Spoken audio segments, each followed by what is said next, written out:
it's really hard to look at YouTube even from like a week over week standpoint, or even a Mm, 28-day range standpoint. Like it's mm, really important to zoom out and see the whole board and say, okay, like this year, here's where our dips were. What happened when we dipped? Were we not getting enough guests? Were we not recording enough? There's things that you can identify, and sort of see where you fell short throughout the year. But as long as that graph is moving in an upward trajectory, you're doing something right, and just keep going.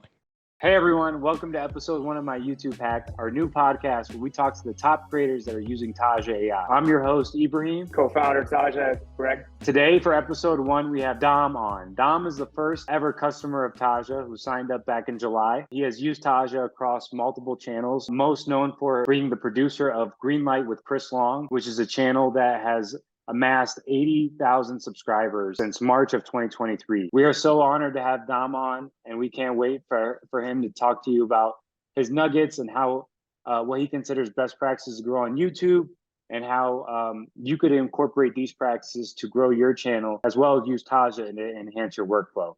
Without further ado, here's the episode with Dom.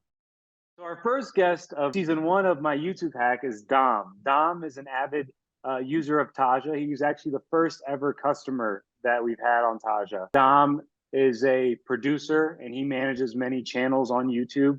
And he's actually used Taja to help grow many of those channels. So Dom is here to tell us about his best practices to grow on YouTube. So welcome, Dom. Thank you for being on.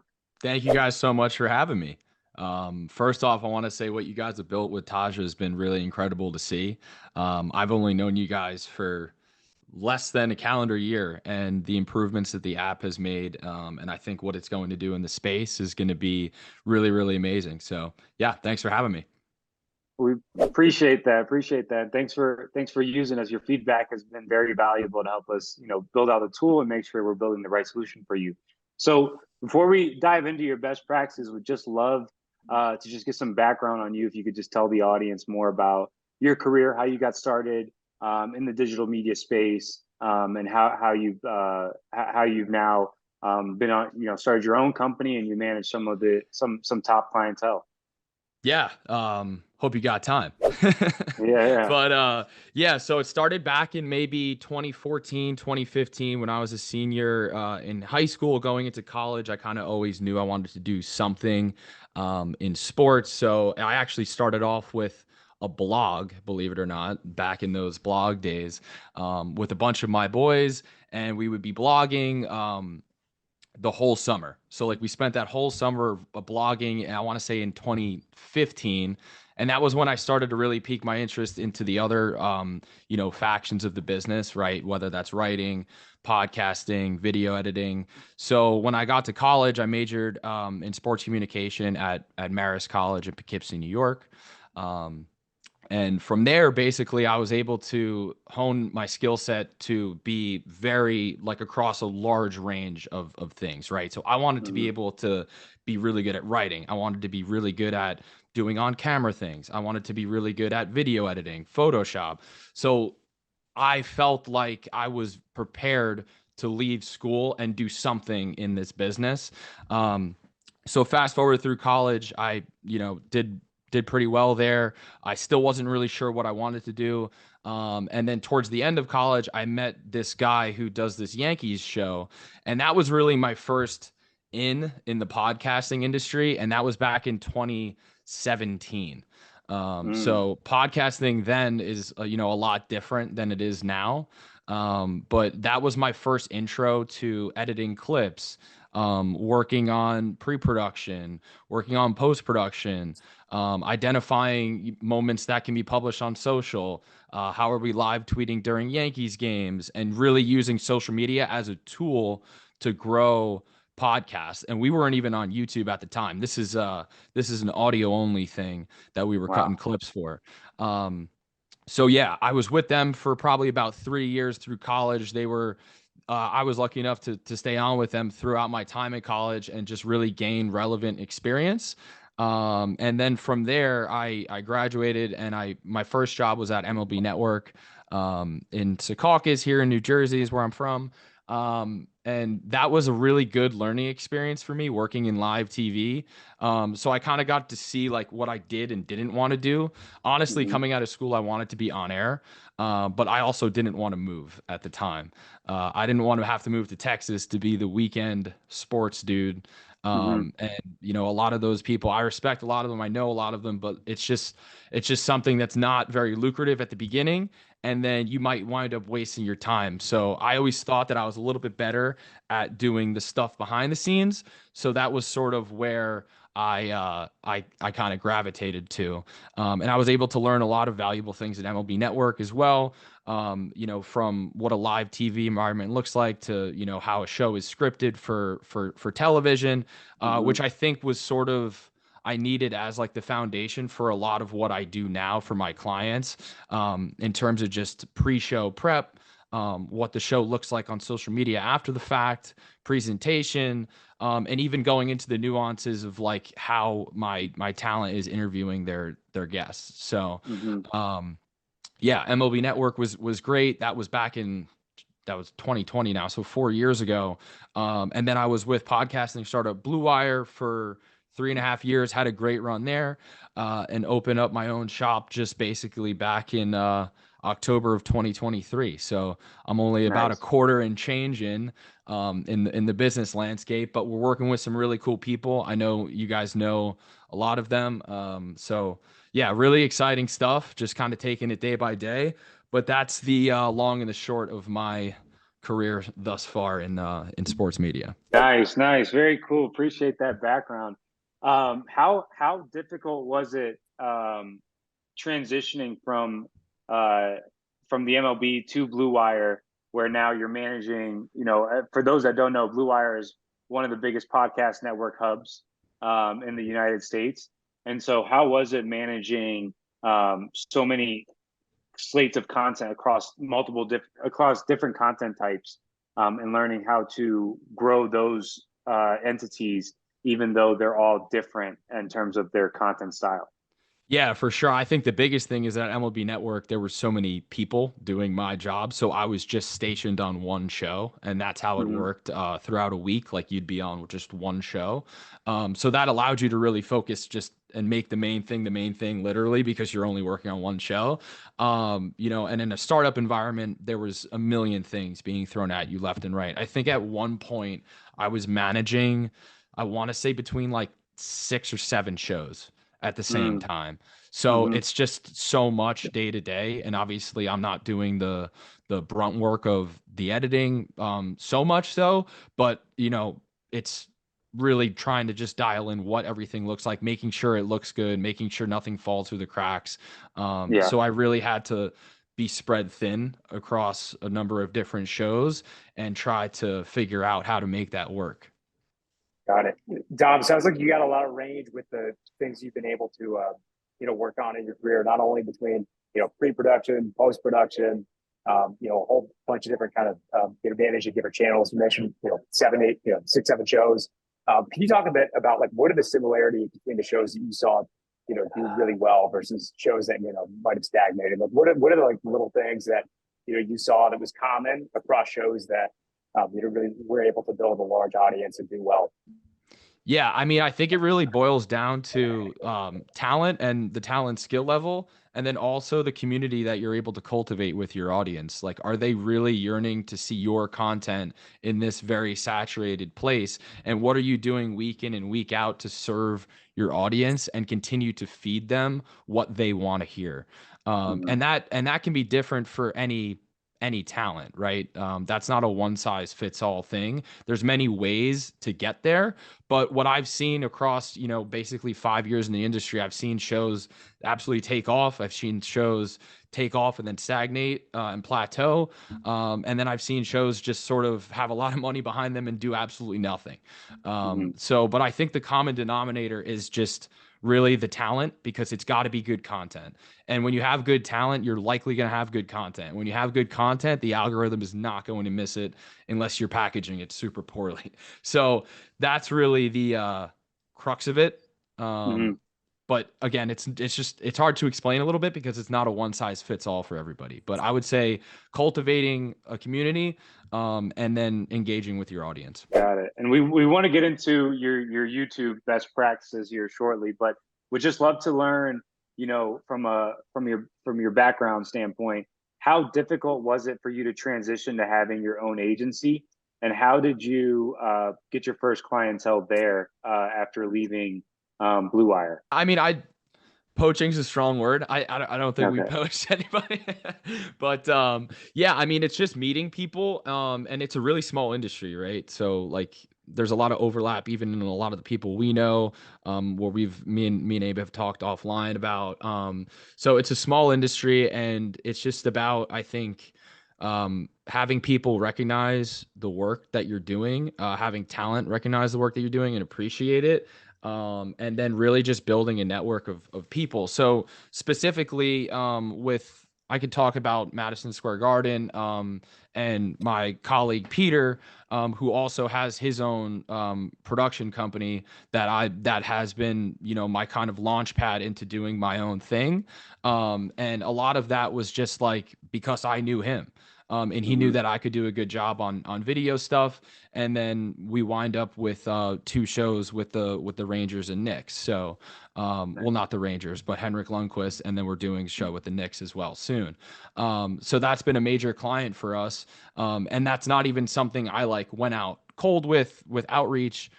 It was just sort of something that I guess more or less fell into my lap there, and we were able to execute and do a good job, and hopefully we're still doing a good job, and then we'll you know, continue to grow with that client because it's a great client to have. Very cool. Well, yeah, I would love to now just transition into YouTube. Uh, First, would just love some background of like when did you first get exposed to YouTube, and how was the platform at that standpoint versus how it is now? What are the major differences? Yeah, YouTube's like a crazy thing. I haven't really been like in tune with, you know, speaking to this at a high level for probably more than 2 years now at this point. But I would say like 2020, 2021, that's kind of when we saw a wave of pods go big on YouTube. And obviously since that happened, like you can look at, you know, Pat McAfee is a great example of that. You know, there's new heights that there's plenty of creators that aren't even that big that have taken off on YouTube and done really, Hmm. really well in the space. And I think YouTube as a platform has done super well, in promoting these sports podcasters and just podcasters in general. It's now become a platform that, you know, it used to be like, okay, you got to sit down and watch this show, but now you have like YouTube Music where you could just take it on the road and you can just play it through an RSS feed. They just came out with that feature this year, which you guys know about, and I Hmm. think that's been huge as well for discoverability.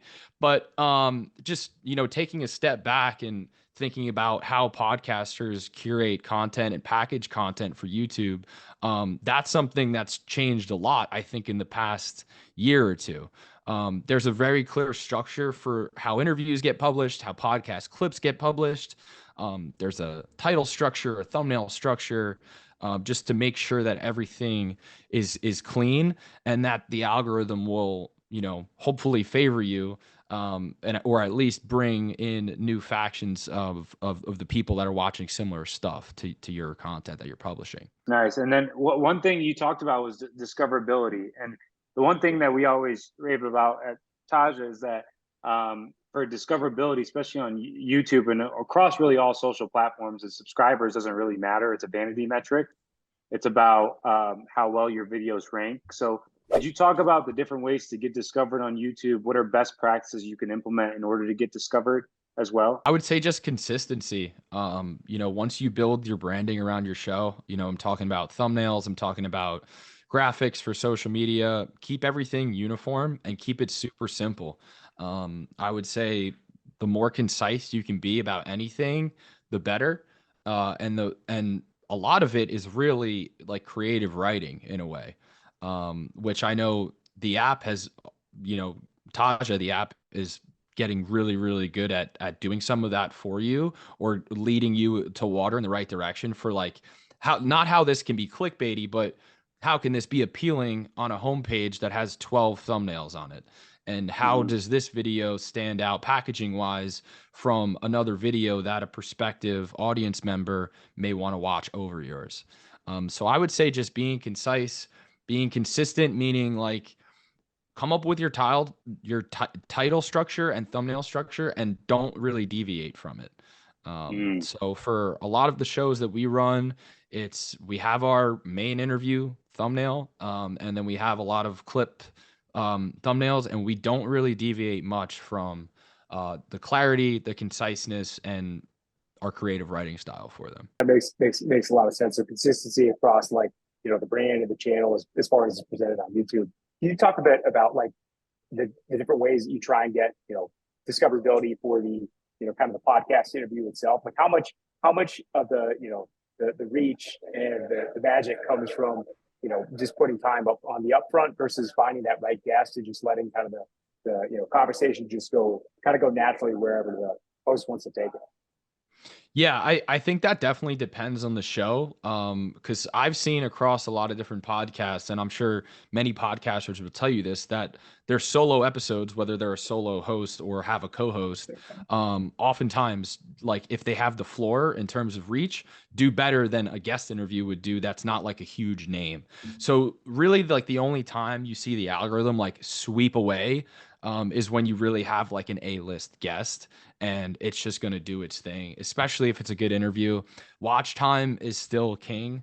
I think it will be king, you know, the next coming years on YouTube as well. Like that's something they really, really value. How long can you keep somebody watching? And that goes back to my point earlier about the host being talent, right? Yeah. Like real talent.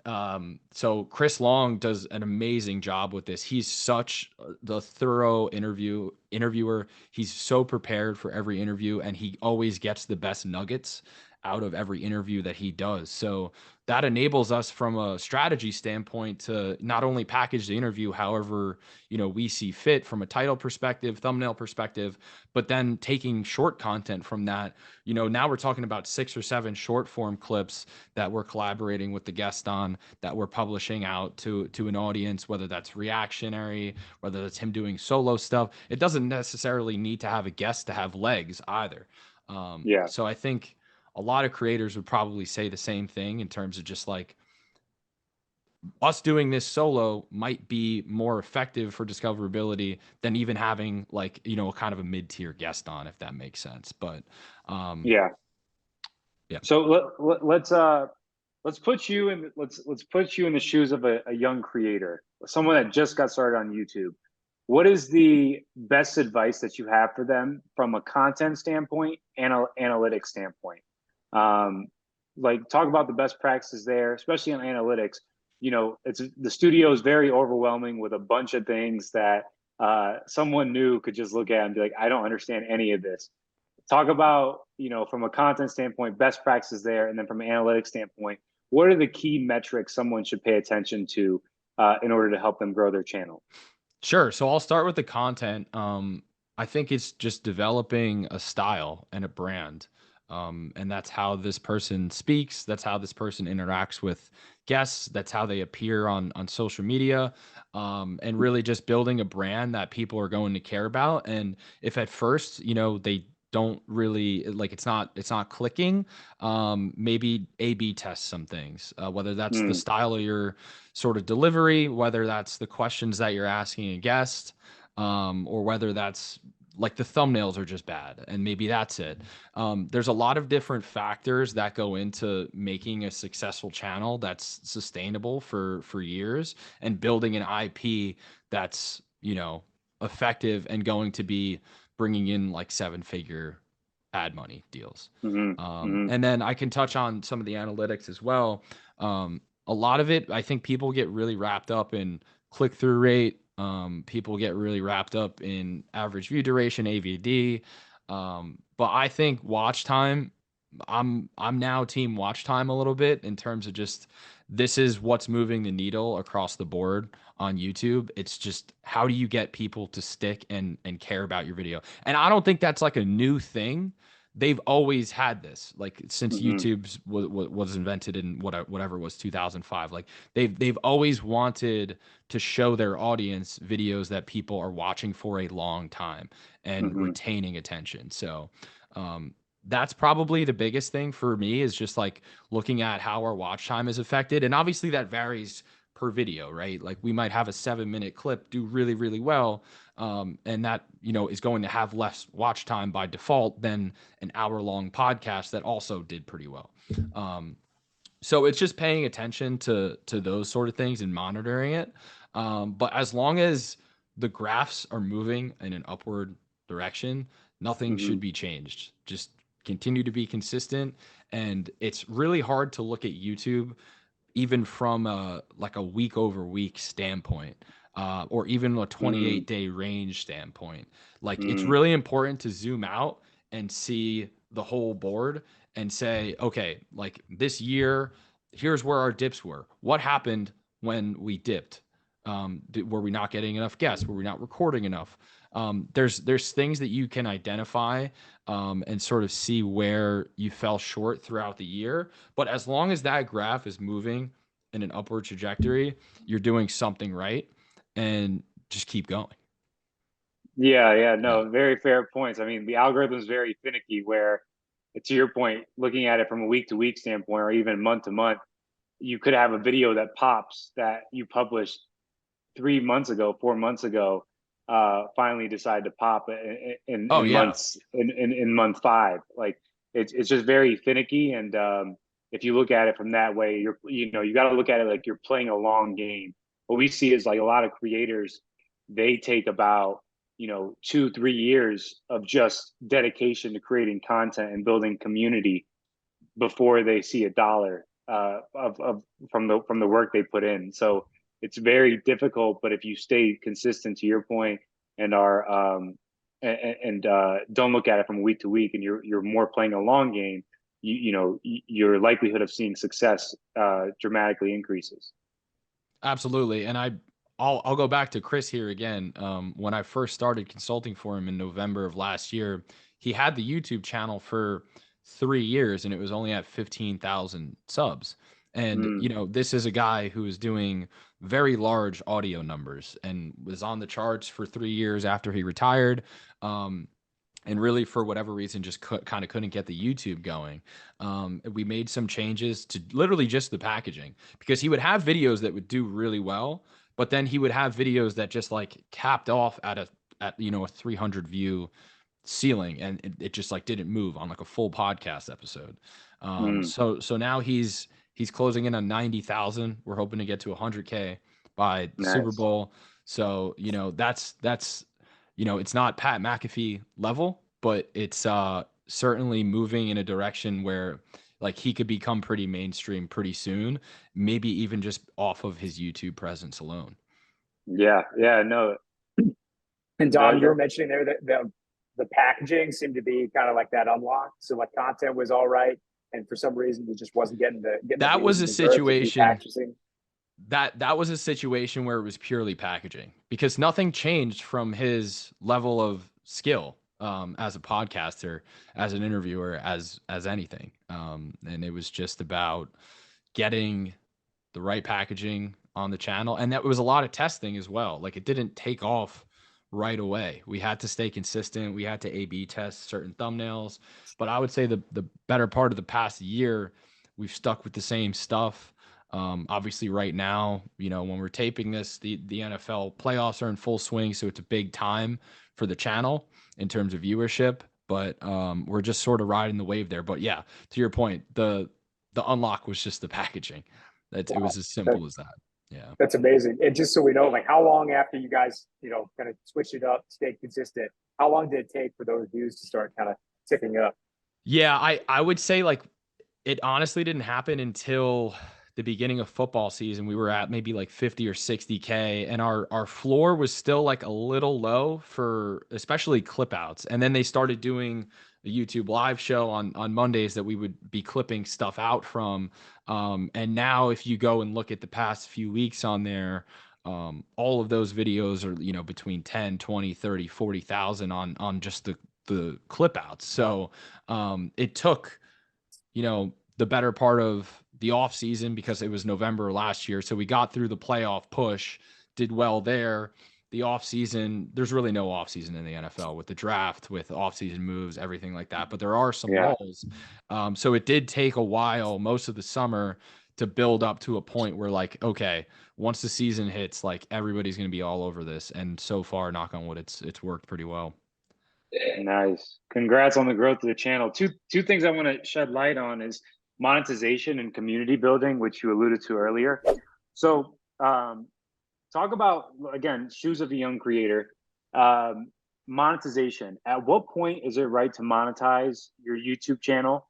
And then two, what are the different ways you could monetize your channel that people might not be looking at outside of just AdSense?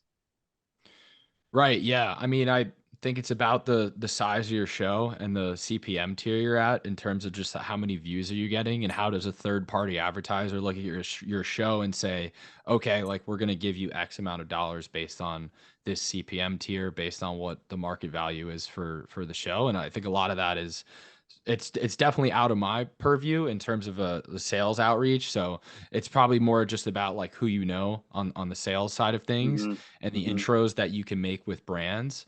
But you know, once you do get that first deal, even if it's small, like I've seen creators get pretty small deals and then do a really good job with their ad reads, integrate the audience and engage the audience with the brand in a natural, organic way, whether that's from a presentation standpoint or how it's written, or you know how the product is shown or how it's promoted on social media. All those things go a long way to scoring brownie points with brands, for sure, once you get your foot in the door with that. And then I can speak on the AdSense as well.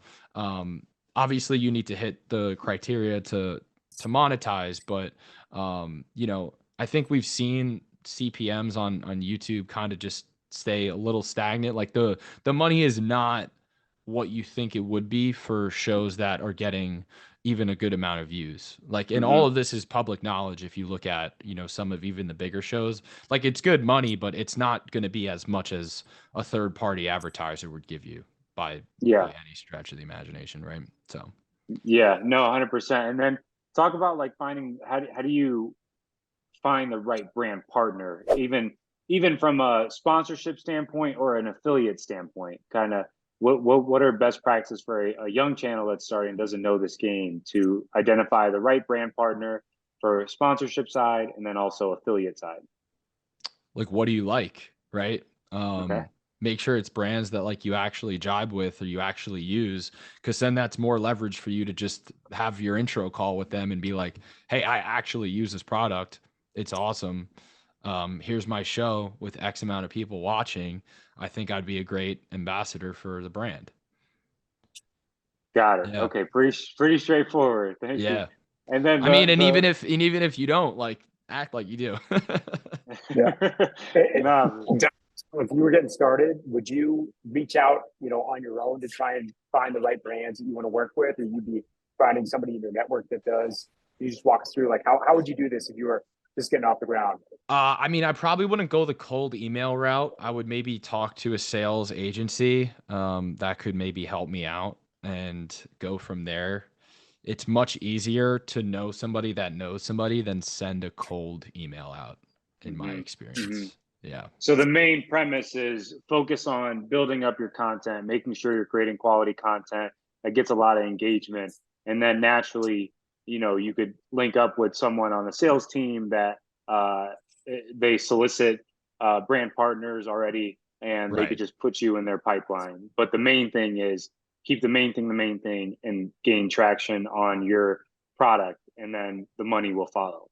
Yeah, yeah, and I would say for people just getting started, because like we see this once every couple year. We see this probably once a year. Like there's a new podcast star that comes out of the blue, and it's like, where did this person come from? They're great. They do a really good job. So I would say if you were just starting out, obviously the things that I mentioned earlier about approach to your content, A/B testing, experimenting things. I would say overall, if you're a new talent starting out, because we see podcast stars kind of come out of the woodwork at least once a year. I think this year was probably the Bobby Altoff girl, right? Yeah, yeah, And in 2024, like, we'll see who it is. But um, obviously, it's hard to blow up that quickly, and it's probably an anomaly.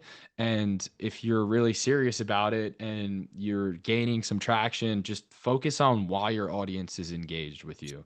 What are you doing in mm, your videos that is bringing people back every single time? Because, like you said, subscribers are just a vanity metric. Just because somebody's subscribed doesn't mean that they're watching every one of your videos. That's hmm couldn't be further from the case. And you always want to be going to reaching new individuals on YouTube, reaching new audience members. So, yeah, don't worry about the money right away. Obviously, that's why we're getting into this game. But, focus on what makes your channel great, why it's gaining traction, and just continue to follow that upward yeah. trajectory graph. As long as that graph is going in the right direction, you're doing something right. How can you continue to capitalize on your greatest strengths, and really just move forward and have success on YouTube? And one thing too, even with picking brand partners that we see, or even managing talent on our end, is that don't just, if money's on the line, don't just take it. Try out the product and make sure that you like it before you advocate it to your audience, because what that will do is impact how strong your community is. And because the last thing you want is a platform where you say you're getting views, but it's not a strong community behind it, where you can't develop a product that they purchase. You just are more so a channel with viewership, but you don't have anything past that in terms of conversions or dollars that amount to it. So don't take a deal just because there's money on the line. Make sure you try out the product yourself and like it before you advocate it out to your own audience, because it'll dilute your brand and and help in the long run. You're going to form a weak community. Right. Yeah. And I've seen that go the right way with brands, and I've seen it go the wrong way. And it's much more lucrative for it to go the right way. Yeah, yeah. Which is a good segue now to community building. Would just love your take on how do you build community on YouTube, and then what are the best practices to do so? Yeah, I think the best practice is you're literally just engaging with your audience. So, whether that's leaving a pinned comment and saying, "Hey, what did you think about this video?" So today it'll be, "What did you think about Josh Allen's performance last night?" And that'll be the pinned comment, and everybody will be getting back to you on there and engaging and commenting on your video. YouTube community is I think, a really underrated tool. Mm, It's something that is just a little extra bonus for your channel, and the algorithm takes notice to that. You making an effort to post on there, and it's not that difficult to post on there. And, like, you don't need a done up image every time. It can just be text. It can just be a link to a video that you doll up or write up a nice description about. But hmm keeping consistent with that, I think, is like a sneaky good tool to engage with your audience outside of a video. Like, they're on your channel just scrolling through your community tab.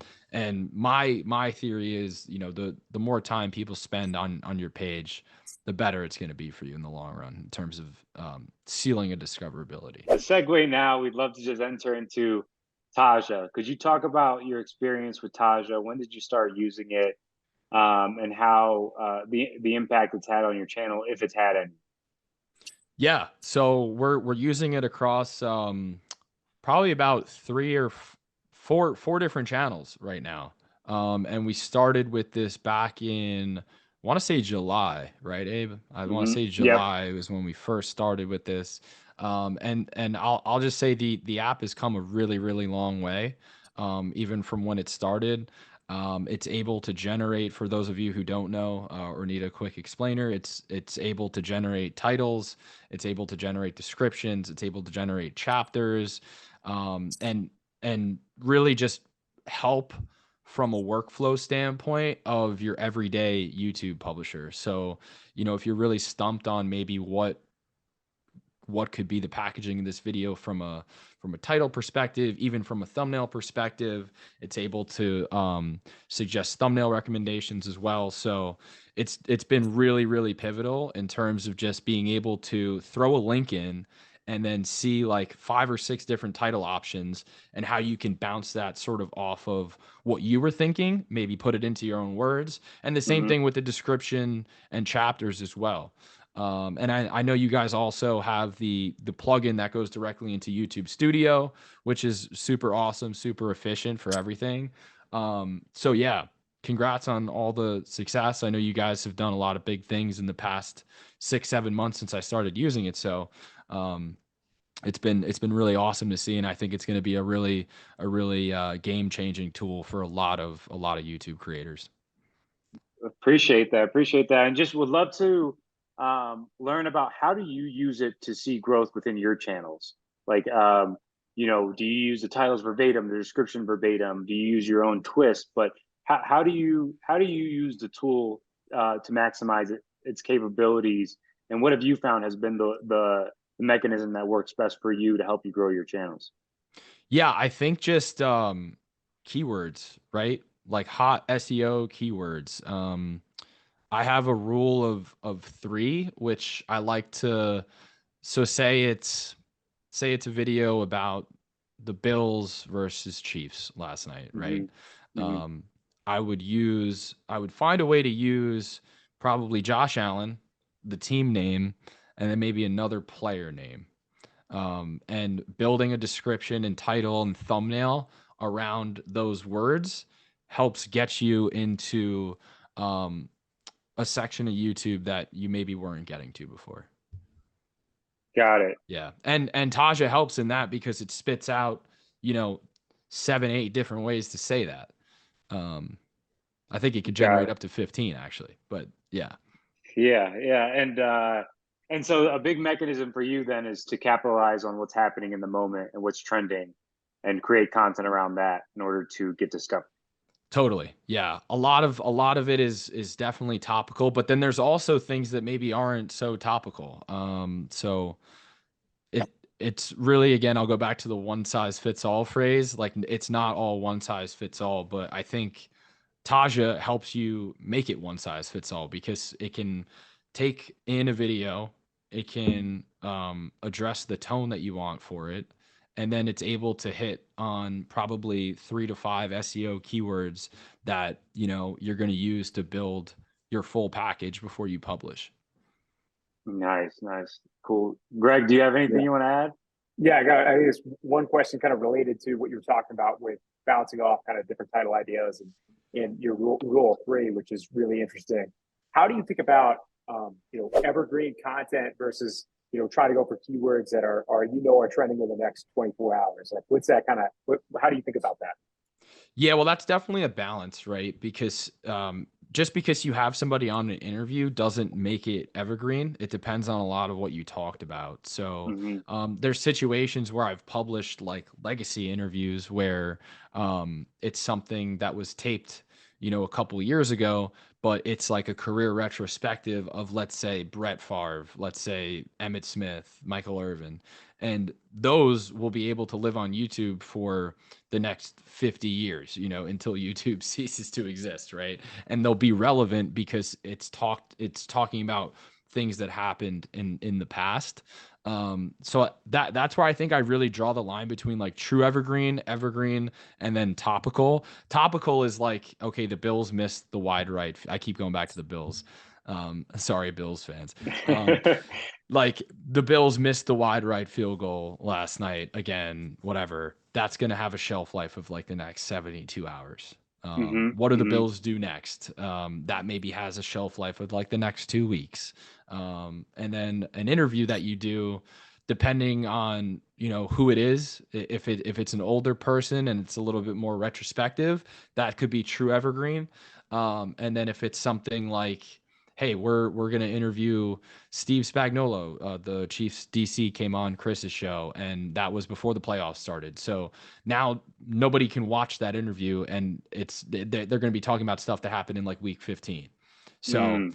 there's certainly levels to it, and that's sort of my my spiel on evergreen versus topical. But it's just about finding a balance of what works for your channel and what you want your viewers to see. So Yeah, I'd be curious, Dom. Have you ever tried this where you know keywords are trending over the next 72 hours, generate titles based off of something you know is going to pop, and then maybe you come back 2, 3 months later and then retitle it for something that you think could be evergreen, and then just see if that maybe you get more kind of long term value out of the content, but still get that early pop because you know that the content is right for the moment. yeah, we always change titles and thumbnails, even on things that are older, especially on things that we think have like true evergreen status that Mm. maybe didn't do as well as we had hoped that they were going to do. And changing a thumbnail and changing a title is not going to guarantee that the algorithm is like, hey, this is 5 months old, but let's just cycle this through. But it might help a little bit. And then once it gets that little push, you never know what can happen. But I think anybody who tells you not to change something after the fact, like the video is dead, that's not necessarily true. Well, Dom, we really appreciate you being on.